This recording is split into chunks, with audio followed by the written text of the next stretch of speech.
Hey, I'm Hailey. And I'm Jessi. And you're listening to Personality Hire. The podcast where if I had the chance, I'd go on Dancing with the Stars. Oh my gosh, same.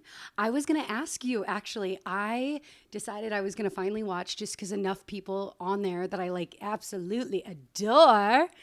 And I watched the first episode last night in my bed. And I was like, this is the goal. I have not seen any episodes yet of this season. I've just so seen good. You're going to love the social media like clips and teasers and stuff. And I think that not enough people understand that these people, these celebs, these whatever that are going on this show are literally, they dance up to 4 hours every day, 7 days a week during this thing. So I like this show specifically because it takes a person who you might think in your brain they're famous for no reason, and it really shows that they can dedicate themselves to something and they can practice something enough to really become good at something, like very good. Yeah. And I like that it just kind of gives them an opportunity to be like, you think that I'm a one-trick pony or a no-trick pony, and in reality, if I apply myself, I have a trick and I can dance. A lot of these girls, all these baddies out on the internet, we're all raised on competitive dance. So like Alex Earl, both the girls from Secret Lives of Mormon Wives, Elaine, the actress who was Meredith Blake in The Parent Trap, they all have dance backgrounds. And I'm trying to think, because as I'm watching the episode, I would pause in the middle of their like little stories, and then I would like do a deep dive, and I was like, who did dance, and it doesn't even matter because dance is one of those things that like it will come back to you. But I'm just impressed because if you don't use it, you do lose it. Like if I did a fouette right now, it probably wouldn't look so hot, but I used to be the queen of them. And so I'm just really impressed watching these people, especially Elaine, Meredith Blake, kick some like absolute ace. Like to watch the fluidity and of some of the men. Robert Irwin, good eye mite. He is crocky, like he's crazy. I think everyone kind of called that he was going to be good. He either is going to, well, you know, Bindi won it. Bindi won it. And I think he's like had a goal. They watched, it was 10 years ago, which is weird to think because I thought Bindi was 12. So it's weird to see her with a child. Also, she's in the audience with her child, and the child has toddler has those headphones on with the kitty ears, you know, like to protect her ears. And you can tell the whole time the camera keeps going to Bindi, and she's like trying to be cute and wave, but her toddler is like, mom, like asking for snacks. It's just so cute and relatable. I like that the people that they're partnered with, so the professional dancers, I think it also is a testament to if you are willing to be taught and also let someone lead you. I think a lot of these people in their lives, they are the boss applesauce of every aspect of their life, and they're used to probably their say or their word being the final word. And I like that this is an exercise for them and also for everyone to see that if you let someone else lead, if you let another professional lead you, whether it's in like life or quite literally lead you in a dance, you can be infinitely better than you would be just trying to learn an 8 count on your own, even if you have the background. Like let someone lead you. And I like that too. I just think this show is really like quite cool for a lot of different reasons, but mostly because it humanizes a lot of these people again that we might think of and say you're just an influencer, you don't really have any talent in X, Y, and Z. But in reality, it also kind of shows you that you might also have that talent. Have you been able to have the opportunity they had to be led and to be taught in that way? You, like an everyday person, could also have that talent. So I think it's just a really cool, relatable show where some of these reality shows are not as relatable, or it could just never happen. Like I'm not going to be in Survivor. I'm not going to let you drop me off in like a whatever realm, but I would let you drop me off in a ballroom for sure. Right. I think it's very interesting, especially watching people like Corey Feldman do it and watch them, which our boy, Jerry O, made a little appearance because they showed a clip by Stand By Me. And I was like, oh, that's Jerry O'Connell, which is hard to recognize him because he was such a chunky little boy. He'd be great on this show. That's the first thing that I thought was like, first of all, if he's not going to be hosting Dancing with the Stars, put him in coach. He should be the star. He should be dancing with a pro. In one of the Dancing with one star, Jerry O'Connell, just not one. But no, I think I finally watched it last night. I finally broke down. I was like, I'm gonna have to watch this show. Also watching all of Alex Earl's TikToks about it. Like when she's like, get unready with me from a day of practice. Like you're just hearing about all the stuff, and she's like, it's so weird having my life be all over the map for like 2 years, and then all of a sudden now I'm just here and this is my life. And she was like, I love it. She was like, I'm loving this. It's so nice having this one focus. And she said she'll have sometimes meetings in the mornings and like, you know, a Zoom meeting in the afternoon after practice. But like for the most part, she's just focused on dance. And I just think that's really cool that like their whole lives right now are dedicated to this. I also think that if they ever had, I was thinking to myself, who would be another good cast member for Dancing with the Stars? And I wish that they would do like a celebrity chef version, because for some reason I feel like if you are an excellent chef, it means that you're dedicated. And I also think that chefs have this inner rhythm inside of them to get the food out quickly and to make sure that it's like they have this inner sort of clock and time that they can really make sure that they are on beat with the rest of the kitchen, and that they have kind of like the synchronicity.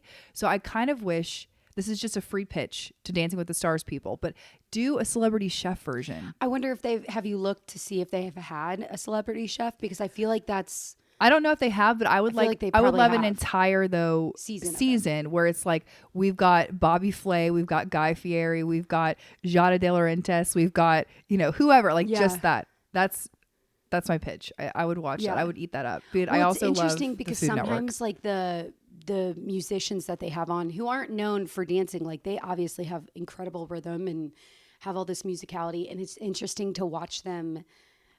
You know, there's just so many aspects of dance and body that like you have to rewire stuff in your brain to be able to have the fluidity and not just say mark, hit. Like we're not hitting these ending things. It's about what's in between the ending. It's like a golf swing. Maybe we should get some golfers on there. Maybe. I also think though it's cool because with dance, even if you haven't, I think that it's a really common thing for someone to say like, I can't dance, in the same way that somebody could say I can't sing, or they inherently believe that they don't possess this talent. And I just firmly believe that you can dance. You actually probably can also sing. I think it might take a little bit more training to be able to sing, but I think everyone can dance. Yeah. I really, really think that anyone can. I think with the right training, you can do anything. Like look at some of these like triple threat celebrities who are actor, dancer, singer, like whatever. For the most part, it doesn't mean they're exceptional at everything. It means that they're good at or great at everything, and that they're excellent performers. So like most of it is performance with singing and with dance. So I think you're right about that. Like if you have the correct training, the world is your oyster. Yeah. I think maybe come get this pearl. Seriously. But too, I feel like there's something to be said about like, I was watching a video recently of this tiny little toddler hitting a ball for the first time, baseball, and just smacking the absolute crap out of it. And just no one taught him how. No one taught him how to really swing a bat properly. No one taught him how to make contact with the ball, but he just had this innate sense of to be able to do it. And that is what separates the people who are just good by being taught, and then the people who really are born with a God-given talent. And sometimes you can spot it at such a young age. And that gives me, when you see that in a child specifically, it gives me goosebumps. And I'm not talking like, oh, my kid can sing and she's like, you know, Mary had a little lamb and she hit the right note. I'm talking your kid comes out of the womb belting like Mariah Carey. When you see that, it's every so often, it is like, it's that's why I'm like, we were born to be alive.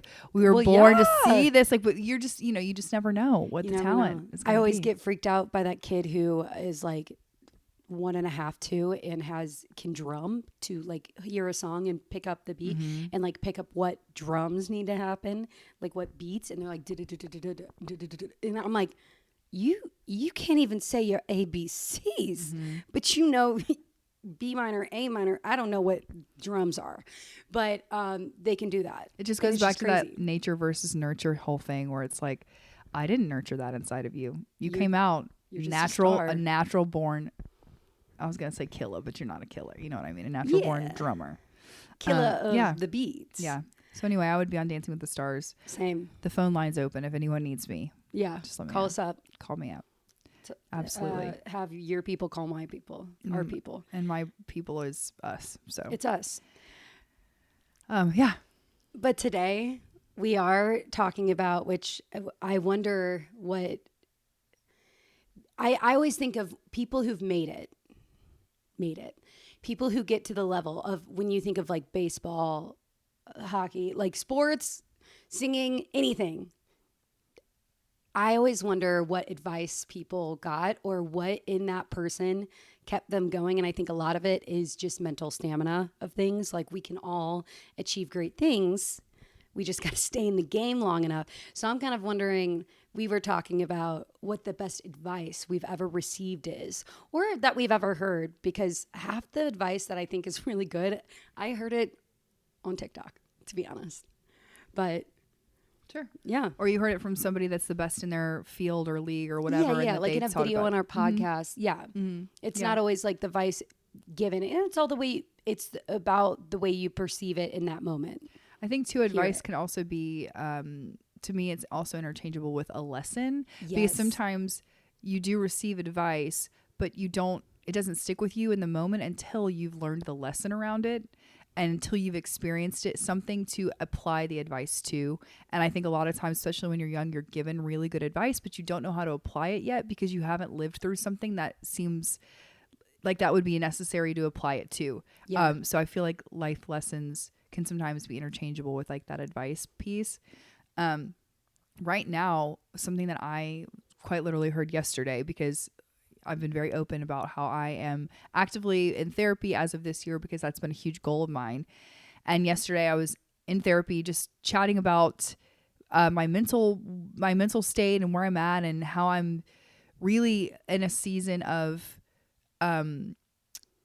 rest in a way that's not restful. And the only way I can describe that is I am doing less in my life than I ever have before, but I'm feeling more exhausted than I ever have before. And then talking through that made me realize I'm actually not resting. In my mind, I've just perceived this rest because I've let some things go that were not serving me, or that I didn't have time to commit to anymore. I had to let them go. So my mind said that I'm resting. That means you're resting because you let these things go. But in reality, I haven't stopped X, Y, and Z other things. They've continued to ramp up or whatever. So the advice that my therapist has kind of given me over the past several months too is that there is always progress, even in perceived rest. And most of the time, if you are exhausted, it means you're not resting. And I know that means that, like, to somebody's probably going, yeah, no shit, like, obviously. But perceived rest and real rest are two different things. And the advice she was giving me is you have to listen to yourself and know that perceived rest, meaning that you've taken a couple things off your to-do list, does not mean that you're actually giving yourself what you need to recuperate. And that advice to be like, you need to recuperate and here's how you're going to do that. I was like, oh, okay. Like, I just feel like that was, and is very timely for me. Maybe it's timely for somebody else as well, but perceived rest is not actually rest if you're still feeling exhausted, and you need to honor that. And I said, dang, drop the mic. Thank you very much. So that was something that was kind of like a newly found piece of advice. Yeah. I like that. I mean, I couldn't agree more.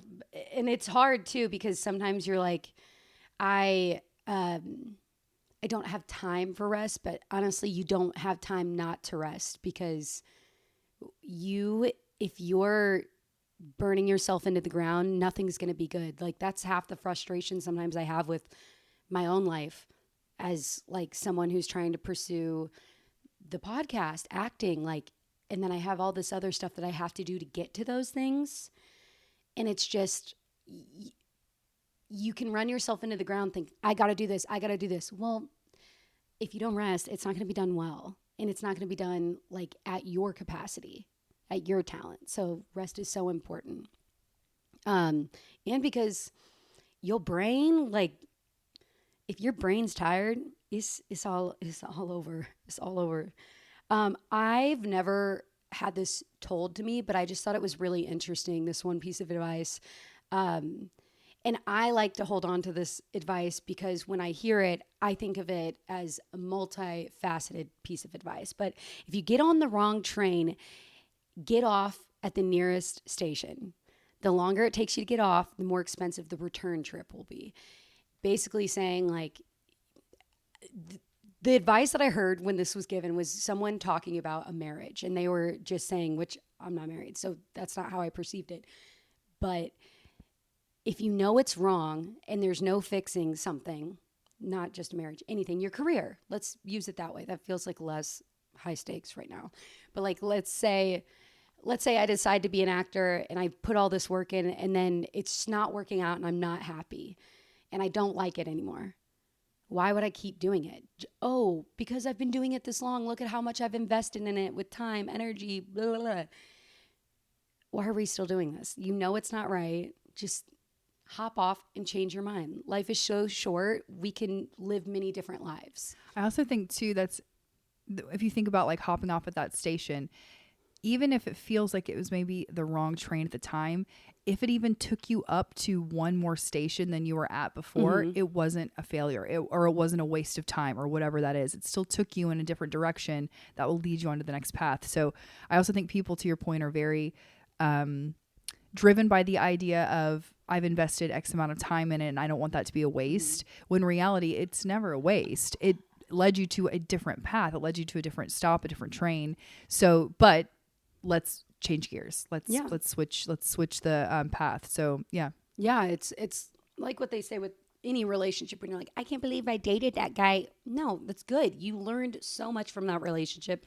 Now you're not going to do that stuff anymore. I also feel like too, I've heard, this came to me in an important like time, I think maybe right after college or something. I was struggling with not being able to find a job in my field, and I was struggling with really wondering if I was going to be good at the job that I thought I wanted, which was in public relations.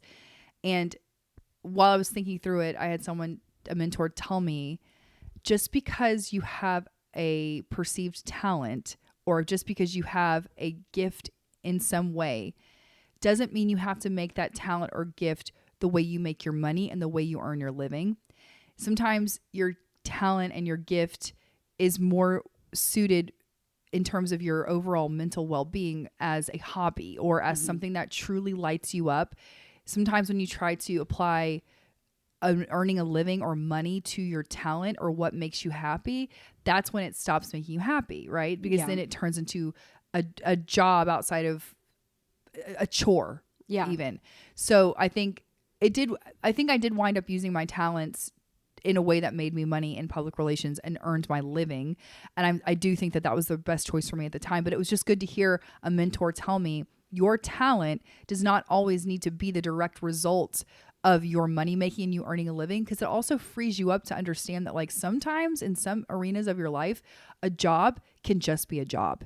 It does not have to be what's fulfilling you, what's creating your self-worth. Your job can just be just that, where you're clocking in and you're clocking out. And that can be the right way for it to be, and that's okay. And you don't have to say, I'm so fulfilled by my job. It's the reason that I get up in the morning. It makes me who I am. Yeah. That's not the case for everyone, and it shouldn't be. Because sometimes what happens after your 9 to 5 is what makes you who you are. And that is what it is for most people. So anyway, that was a very important thing for me to hear from my mentor at the time, that your talent doesn't always have to be your job or what makes you happy. Like, feel free to be happy in other ways. Yeah. After you get off the clock, you know. I think that's really important. I also think that's really important for creative people to hear, that you don't always have to make money off of your creativity. Like, you can create just for the hell of it. Yeah. If you don't want to create for free for the hell of it, then you definitely shouldn't be making money off of it. Like, and you know, that's just, it's so much. So don't put that pressure on yourself. Another thing, I wrote all these down because I wanted to remember these things, but in all of this, something that I hear and like that I am trying to practice so much. I'm trying to practice it. It's really hard for me. especially, and also I think for everyone in the world, especially now, but just the way industries are going, whatever. But in all of these different ancient religious texts, the most common phrase is like, do not fear or fear not, just some kind of variation of that. And how fear stops action and the fear of failing keeps you from actually living and making good failure choices, which all failures, like failing is a good thing. Failure pushes you upward. And I think learning that, and I wish I would have known that as a kid, that failing is not bad. It's not what the end goal is, but it's not bad and it's going to take you somewhere. Kind of like we're talking about getting on the train and getting off at the next station because we have decided this is not the train to be on. Same thing with failure. And it's the same thing with do it scared and do it anyway, even though you're scared. And it made me think of like, this must have been like Nike had an idea of what their tagline was going to be. And they're like, do it scared. Like, do it scared. And they were like, we don't want scared in there. So they put just do it. But really, just do it. Just do it. Do it scared. Everything that I do in my career life is scary all the time. I'm like, well, here goes freaking nothing. And like pursuing a creative career, scary as heck. Couldn't tell you how scary it is. But if it's what you really want, then the pain of not failing and not getting to go after that thing is going to be much greater than the pain of failing over and over to get to the thing you really want. And so that's something I always try to really think about, is that I just got to do it scared and to not fear. And that truly, I don't know. I just think we have to go after the things we want, or we got to stop talking about them and stop obsessing over them. So I think doing it scared also reminds me a lot of motherhood, because you don't have a choice in that moment. You have to do it scared, and 9 times out of 10, you're going to be terrified. But the other big piece of motherhood advice that I have gotten and then since given, because it really resonated with me so much, was when you have doubts about what you're doing as a parent, or when you have doubts about how you're filling your child's cup, the best you can do is your best. But in that moment, you have to know that what you're doing inside of the 4 walls of your home is good enough to protect them from the outside world. And I truly have so much anxiety about sending my kid out of the door every day.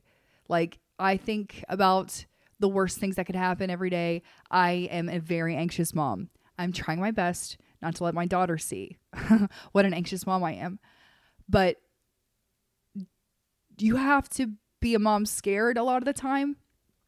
And I think that someone telling me, and then me like trickling down this to everybody that wants to listen to me yap about it, is just that you have to know that all the love, all the support, all the confidence that you pour into your child every night when they get home to you, it is enough to support them in this big, scary world.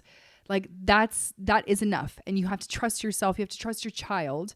And that's the scary part. That's the doing it scared part. But if you are willing and if you commit to filling your kid's cup up to the best of your ability while they're in your home, they're going to turn around and they're going to have a full cup when they leave your house every day. And that's enough. Even if you are a parent that works long hours, even if your kid goes to daycare until 7, 8 p.m. every night, the 2 hours you have with them a day as their mom, as their dad, as their guardian, that is enough to send them out into the world and know that they are going to thrive. And I didn't know that.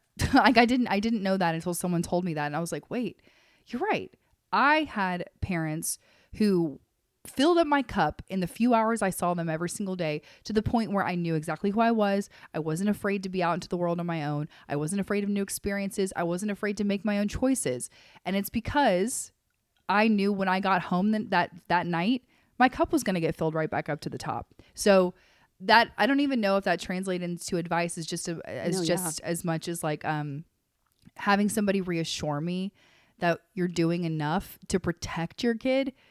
that I was like, okay, well, if you say so, if that's the advice you're giving me, that all I have to do is do my best during the couple hours that I have them, that's enough. But it just, you saying the do it scared. I do motherhood scared Oh, I can only every imagine. day. I do it every day. And I know that a lot of my friends can relate to that too. To the degree, I hope that none of my friends feel fear the way that I do. I really do. I really hope that none of my friends feel the level of fear that I do, but that's what I'm working on every day, every single day. But it's scary, man. It's scary to be a parent. And that's like the parenting, but the parenting advice out there is a dime a dozen. I mean, you can also get on any social media, get on anything and get inundated with the conflicting advice. So take what works for you and leave what doesn't. But damn, doing it scared, being a parent, 10 out of 10. Only imagine. But when you were saying that, first of all, I always think how lucky Scooby is to have you as a mom, because it is, I see a lot just in the world in general, and I just feel like there are few things as precious as a mother-child relationship. When I see it, and I see it so often as a nanny too, but also just in the world and with my friends, and I can only imagine how scary it must be, because I fear for these kids and they're not even mine. Like, I think about them 24/7. So I can only imagine what your brain must feel like. But also, when you were saying those few hours a day, couldn't be more true. Couldn't be more true. My dad worked until 8 p.m. every night, and I'd be at dance or whatever. And I was always taken care of. I look back and I'm like, I'm so thankful that my dad raised me to know who I am, which that is a crazy thing, because you'd be surprised. And I'm sure if you're watching this, you're like, do I know who I am? Or you know so many people who don't actually know who they are, which is it's not a failure. Again, like, cool. You don't know who you are. Figure it out. How exciting. Like, now you get to figure it out. But to leave the house every day knowing who you are and that you're loved and that you are taken care of and valued and worthy, all of those things as a kid, you don't know that you are looking for. Like, you don't know there's a cup to fill, but you leave every day and you feel that cup spilling over as you're walking out of the house to the car, getting in the car pickup line and doing all that stuff. Like, you feel it as a kid. And when you see your parents' face at the end of the day and you're like, home base, everything you said was it just like threw me back to being a kid and not having my dad be at everything or be around that often because he was working so hard. But I never felt anything. I was always, I always knew I was capable. I always knew that I was safe. I always knew that I was worthy, all of those things. Mm-hmm. So that's huge. Mm-hmm. That's gold. Mm-hmm. Yeah. And I'm glad someone said that to you, and I'm glad that I heard it, because that's the first time I'm hearing that. So I needed to hear it. Stealing other people's advice. I like it. Spinning it as my own since 2025. I liked this one. You can drown in 100 feet of water and you can drown in a foot of water. Your struggles are real. Like, don't downplay your feelings. There's obviously boundaries to that piece of advice of, like, let's not make it our whole life story, whatever our struggles are. But to realize that you're valid and you're not insane, or that these things matter. It's kind of like what we were talking about of telling or making a kid feel like they're worthy and they're loved and they're capable. It's the same when you have a struggle, that sometimes you need, like, this struggle is hard for you. And maybe it's not hard for other people, but that doesn't make it not hard for you. And I think I could have really absolutely killed it with that piece of advice in algebra in high school. Yep, I said it. I wish someone would have told me that when I was doing math. And I know that sounds stupid, but, like, I think of when would be a time when I could first hear that piece of advice and it makes sense to me? And it's probably when I was in high school struggling with math. And if I would have heard someone say, this is real, it's okay, you're not stupid. And it's the same when you're an adult and you're like, I'm struggling because my jobs are stressing me out. Oh, well, Sally Mae has those jobs and she's not stressed, but that doesn't mean that it's not stressful for you. And I just like that advice. No, it's so true. I think that that's something that I personally think about often because I don't let myself, I'm big on trying to compare where I'm like, well, this bad thing happened to me, but oh my gosh, think about what terrible thing somebody else could be going through. And I have no right to complain, or I have no right to feel sad, or I have no right to think that my life is chaotic right now, or whatever it might be. I don't have the right. I say that to myself a lot. So to have somebody tell you, you do have the right, because your life and your circumstance should not be compared to someone else's life and circumstance the same way a struggle would never be compared. Don't compare struggles. That's also kind of like the adage that I know we've all heard, which is like, comparison is a theft of joy in so many ways. Not only comparison, the theft of joy of like what I do and don't have, but also comparison of like my struggle versus your struggle, you know? So, because if you can't validate it, I think it's harder to get over or harder to work through. Maybe not get over it, but like work through it. If you don't feel validated because you keep suppressing it and pushing it down, it's not going to stop being a problem if it's a problem for you. It's just going to manifest and get bigger. Like it's going to turn into other problems. So I think like being able to say to ourselves, because I also have that struggle. And I know you have that struggle because I try to tell Jessi all the time, I'm like, this is crazy. It's okay. Like admit it. It's crazy. Yeah. But like being able to have people on your team, in your family, in your friend circles that can like look at you and help you with that is really important. But also being able to do that for yourself and saying, no, I'm stressed out and this is real. And I think I do it to myself a lot when it comes to like job stuff. Like I'll be working all day and then I'll need to shower and do my hair and makeup and then blah, blah, blah, and then do this audition for like 10 minutes, blah, blah. And then I'll hear other actors being like, I haven't auditioned in 2 months. And then I'm like, wow, I am a brat. I'm the worst. I am so selfish. And I didn't even think about all the other actors who aren't auditioning. And here I am complaining because I'm up until midnight editing and doing all this stuff for this audition.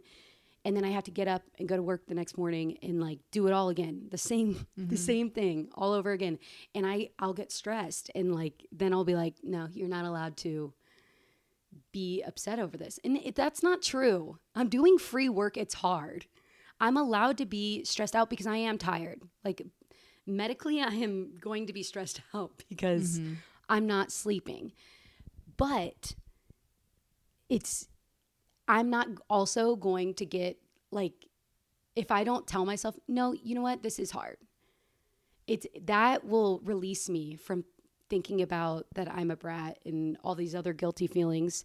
And I'm going to be able to say, I am grateful, but this also blows chunks.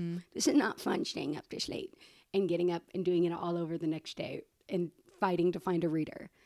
It still sucks, but it's also okay that it sucks. And we're going to hopefully be through this at some point in my life, not have to do that all the time. But it doesn't make it not sucky just because you also are grateful for the struggle. One thing that I was thinking of that I was obviously when you think about advice, like there's so many just well-known pieces of like advice or whatever that people all know about.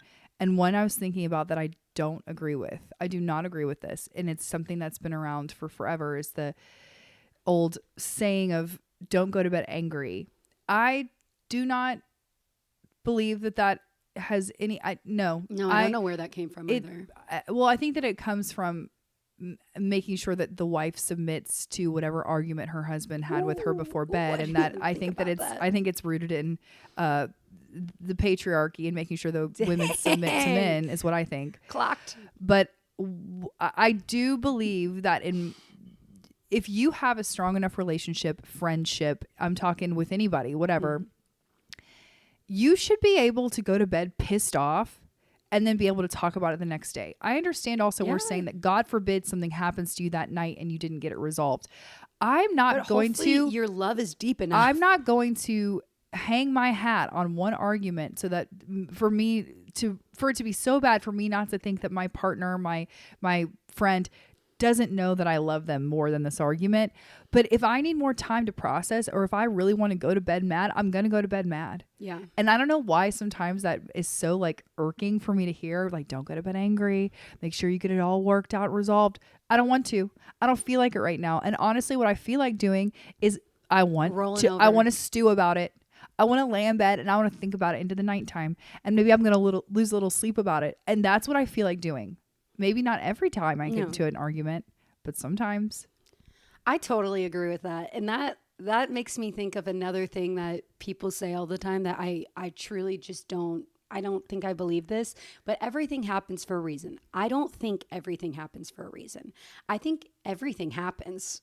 And what you do with the outcome of that is what matters. So let's say it's a painful thing that happens. Then how are we using this pain as purpose? And we don't have to do it right away because it may take years, decades to figure out what that pain could be or what it had taught you. But everything happens for a reason. This is free. Find someone who says this is everything free happens advice. for a reason. This is free advice in this moment too. If you know someone and someone's close to you that is going through a death or they're grieving something or something didn't come to fruition the way they were hoped to, my free piece of advice is do not tell them that everything happens for a reason. No. Do not tell them that. That's the least comforting thing that you could hear in any sort of crisis or grieving or time of sadness. Like, I don't want to hear that it happened because it was meant to happen. So you're telling me that you fully believe that this terrible thing was meant to happen to me? I don't want to hear that right now. Also, I don't want to hear that. I'm going to smack you. Also, it's not helpful. I try my best before I say something to someone who is going through something. I try my best to say, like, is this productive? Like, are they feeling loved? Are they feeling seen? Because that's the only thing that matters when someone else is in pain, is them feeling loved and supported. You also do not have to give someone advice that's going to change their life when that happens. Like when something bad happens, like just be there, just be present. I don't know what to say half the time. Anything happens, but just saying, I love you for me, I'm like, I love you. And whatever that's going to do for you today, even if you go like, I don't care if you love me, that's fine. But it's just setting something. No one has to do anything with that love. It's not giving them a project. It's just setting it down, sliding across the table. We don't have to tell them that their dog got hit by the school bus for a reason. Because it didn't happen for a reason. Yeah. Yeah. I don't like when people say that. No. This is another thing that just popped in my head that has nothing to do with that. But this is just advice that I was given as a young girl that has stuck with me and served me well in my athletic abilities. If you are struggling with throwing a ball straight, if you are struggling with getting a softball, a baseball, a kickball, a dodgeball to go the direction you want to go. Let's say you're right-handed. I want you to take that left hand and I want you to put it out in front of you and aim in the direction that you want that ball to go. Okay. I want you to take this hand. You can be a pointer finger. You can Babe Ruth it. I don't even know. You can take this, put it in the direction, take your right hand, put the ball behind your head, up and around, and then throw. Oh, and this left hand is going to be your guide. Okay. Damn, I've never heard that and I love it. So this is something that you need to share with a child in your life, or I'm not going to say that softball player, kickball player, someone who maybe you have a rec league, something coming up, and this person needs to hear this. Use your left hand as your guide. And you will throw straight every time. I love also, that. Keep your eyeballs nice and open. Keep them open. Oh my gosh, you'd be surprised at home how many people, like, that happened in dance. Like, when people would turn, they wouldn't spot. They would close their eyes, and I remember we'd be like, open your eyes. Like, you have to open your eyes. That to is see something too that maybe seems obvious, but it's not. Use your left hand, keep your eyes open. I'm on my own personal tennis journey right now. I'm trying really hard I wanted to learn how to play, so I'm taking lessons right now. And my instructor just recently pointed out to me that when he yeets the ball coming towards my face across the court, that sometimes if it's a really fast one, before I hit it back to him, I close my peepers. And he said, how's that going to help you? How's it going to help anyone? And I said, it's not. So use your left hand as your guide, open your peepers, and let your senses guide you through this world hilarious. And through your sports. I love that. That makes me think of more of a lesson thing that I learned. I was on a set one time, and it was the biggest set that I've ever been on. And I think I'm allowed to say this. I was on. Actually, I'm gonna stop. I don't know if you should. Yeah, I think I'm allowed to, but I'm just not gonna do it yet. But I went to a set, and I was really scared the day of, and I was like, I don't know if I'm going to poop my pants. I didn't know what my body would do and how I would feel. But I go to the set, and immediately I started learning the biggest lessons that I will ever learn as an actor. And then also as a human, you can take this advice and move it. But I worked with two of the biggest stars I've ever worked with. Like, I thought I was going to be starstruck, but when you go and you just don't. Anyway, I'm sitting in between them in the makeup trailer, and I'm watching them both out loud, no shame, which if you knew their names, you would be like, why would they have any shame over this? And also, this is their job. But they're sitting there both like rehearsing lines and doing all this stuff in the dialect or the voice that they have, because they were portraying people who actually lived. So they have an example to work with. And then I watched them at our blocking rehearsal, which means we're doing a camera blocking rehearsal. It's helping the director and the DP, who's the director of photography, the person who holds the camera. They're trying to figure out if the shots that they've planned are going to work, and how we need to light it, and how we need to move the actors through the space to get the most out of these shots on the shot list. And I watched the leads. There were a few other actors there who were a bit younger, but I watched these two huge stars go full the frick out from blocking rehearsal one. I've not yet seen that, and it made me feel comfortable because I'm like, oh, that's like theater vibes. Like, we're doing everything full out all the time. But watching them do that while other actors in the scene were not,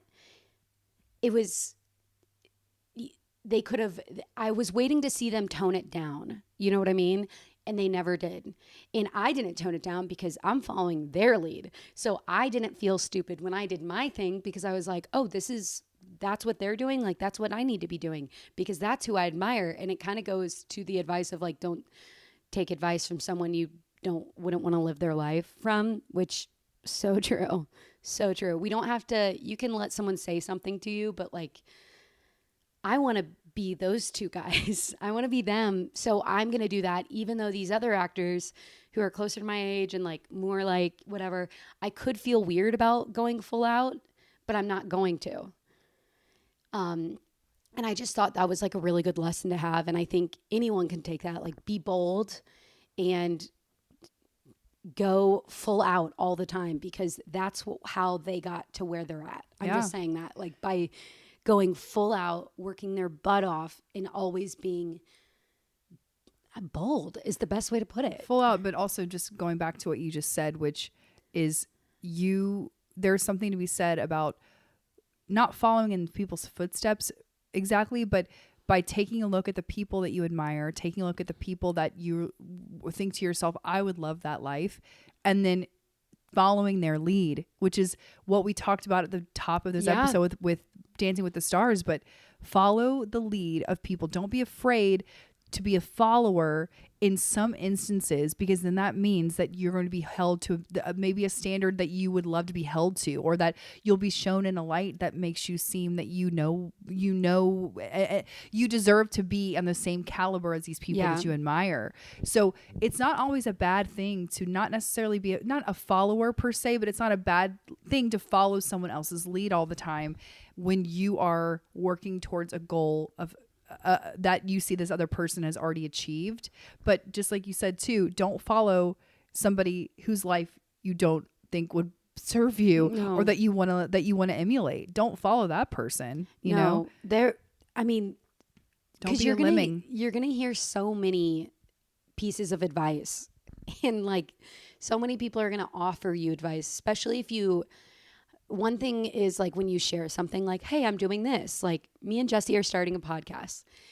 The amount of advice or feedback that I got, everybody has your podcast. If you would listen to all that advice, it would stop you and then you'd miss out. So I think you really have to be filtering the advice that comes through. Yeah. Consider the source. For sure. Consider the source of the person offering the advice to you. Yeah. And I'm not talking about Hailey and I. We are perfect in every way. Yeah. This, and also look at my life. Don't you want to live it? This advice is things that we've been given. We'll do a separate episode on our personal advice. Actually, just tune in whenever we can. That's just any regular old thing. Okay. These next two I wanted to include for the world, but a negative mind will never lead a positive life. A negative mind will never lead. Hello? I can't talk. A negative mind will never lead a positive life.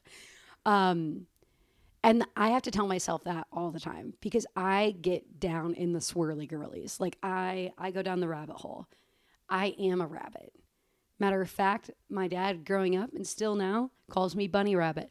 And it's because I stay in that hole. I don't want to, and I don't need to. I need to get out. I need to go sniff the flowers and touch the grass. But it's important to, like, again, your struggles are real. All that, validate it.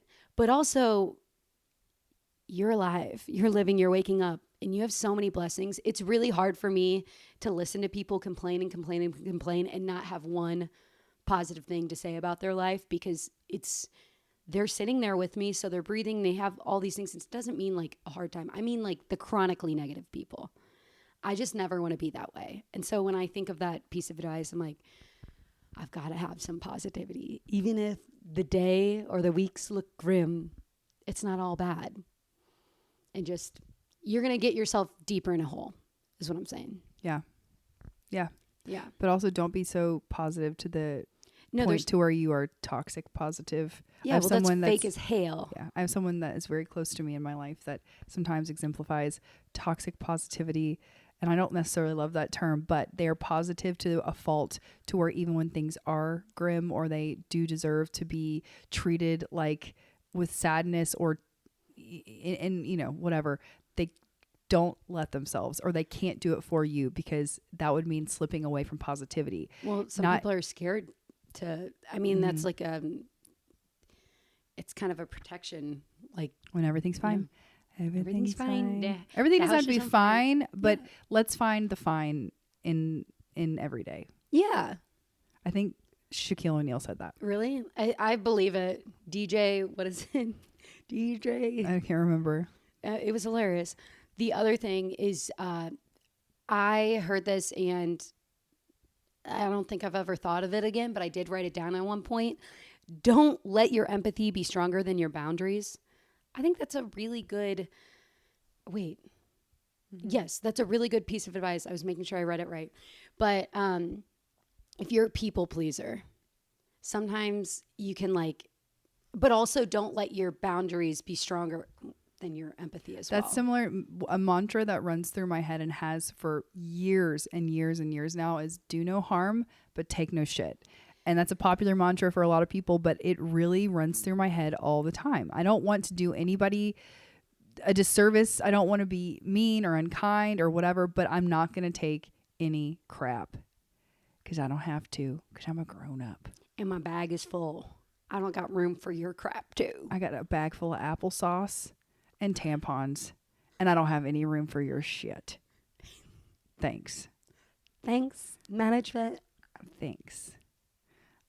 Is there one last piece that you'd like to share with us? Let's see. I have so much. Okay. I have one that I thought was funny. And something that I tell myself when, I'm auditioning or whatever, whenever I'm having I need to pump up. I need to get my head in the game. Wildcats. I think of Nick Saban yelling, make his ass quit. I try not to curse on the pod, but Nick Saban is an exception. Make his ass quit. Meaning, like, I use this as I've got to, and I honestly, like, I know this is going to feel woo-woo to some of y'all, but for some of y'all, you're going to clock it and you're going to get it. But I think of the devil all the time. I'm going to make his ass quit.